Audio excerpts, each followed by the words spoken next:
O STF formou maioria para reconhecer que existe racismo estrutural no Brasil. Citaram até o Emicida no plenário. Emicida escreveu que, para eles negros, até para sonhar tem entrave. A felicidade do branco é plena, a felicidade do preto é quase. Eu não espero viver num país em que a Constituição para o branco seja plena e para o negro seja quase. Eu quero uma Constituição que seja plena igualmente para todas as pessoas. Mas o que isso muda na prática? E quando que o judiciário vai parar de praticar o racismo orçamentário?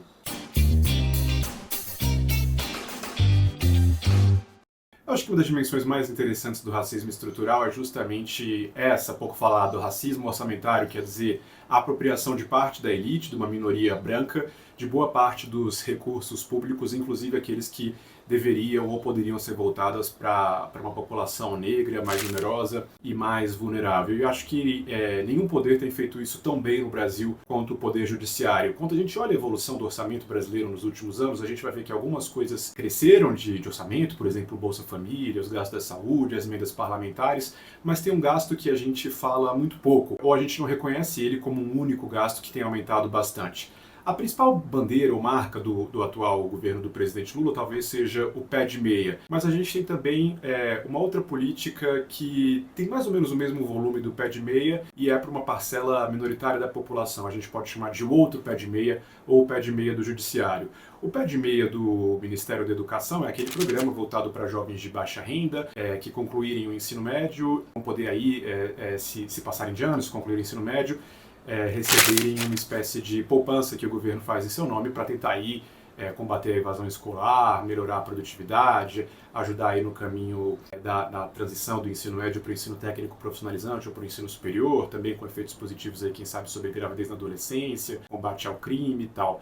Agora, o outro pé de meia é algo que o Estadão vem falando muito nos seus vídeos, nos seus textos, é essa farra liberada pelo Conselho Nacional de Justiça, o CNJ, nos últimos anos, que permitiu pagamentos vultuosos acima do teto remuneratório na forma de indenizações para juízes, desembargadores e, por meio de outros órgãos, também para os promotores e procuradores. O pé de meia da educação custa 15 bilhões de reais e é destinado a 4 milhões de estudantes com renda per capita familiar de até meio salário mínimo, algo como R$ 750 reais. O pé de meia do judiciário, o outro pé de meia, também custa algo como 15 bilhões de reais, que não pagam imposto de renda, é destinado a apenas cerca de 30 mil pessoas e o único requisito é basicamente ser membro do Judiciário do Ministério Público e alegar excesso de trabalho. O pé de meia do Ministério da Educação tem 3 em 4 beneficiários, sendo jovens negros. O pé de meia do Judiciário tem 3 em cada 4 beneficiários, sendo adultos brancos. O pé de meia da educação foi discutido por anos no Congresso Nacional, na Câmara, no Senado, teve seu financiamento discutido recentemente pelo Tribunal de Contas da União, o TCU, precisou de sanção do Presidente da República.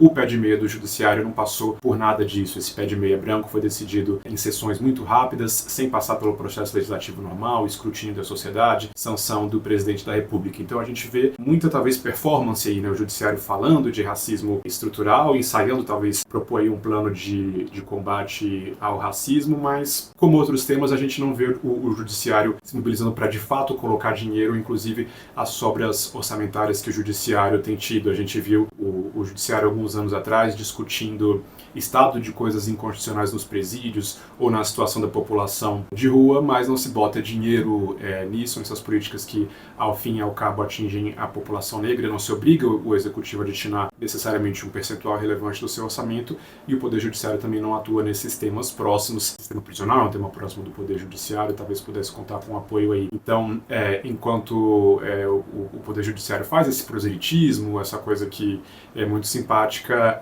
na prática mesmo, o que o Conselho Nacional de Justiça fez de política pública nos últimos anos, onde de fato tem muito mais recurso, centenas de vezes mais recursos do que outras políticas que o Judiciário tem criado, é o outro pé de meia, o pé de meia dos brancos, o pé de meia que não é o pé de meia dos estudantes negros, o pé de meia do Poder Judiciário. Nessa semana, o dicionário Oxford escolheu em inglês a palavra do ano, uma tradição para uma palavra que capta o zeitgeist do momento, aponta tendências, e eu acho que uma palavra legal para descrever Brasília nesse ano é performance. A gente tem visto muita coisa sendo feita, sendo jogada para a plateia, muita coisa com motivação extrínseca, que gera engajamento, like, que sinaliza virtudes, mas de pouco resultado prático. A gente viu aí mais cedo no ano o lançamento do Auxílio Gás, uma mudança de décadas na política social brasileira de deixar de dar dinheiro para as pessoas e dar dinheiro para as empresas proverem o bem. A gente viu isso aí no Dia dos Professores, com o governo lançando não uma política de melhora das condições docentes de fato, mas uma carteira profissional, permite uma espécie de carteirada dos professores. A gente vê aí agora o STF falando de racismo estrutural, sendo que na prática o que o judiciário fez de mais consequente em termos de política pública nos últimos anos foi destinar uma parcela gorda do orçamento sem aprovação da sociedade por meio do Poder Legislativo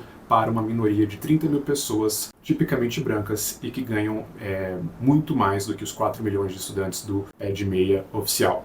Eu sou Pedro Fernando Neri e você pode me ler no Estadão, nas segundas-feiras ou terça-feira no impresso. Entre no nosso site para acessar mais conteúdos como esse.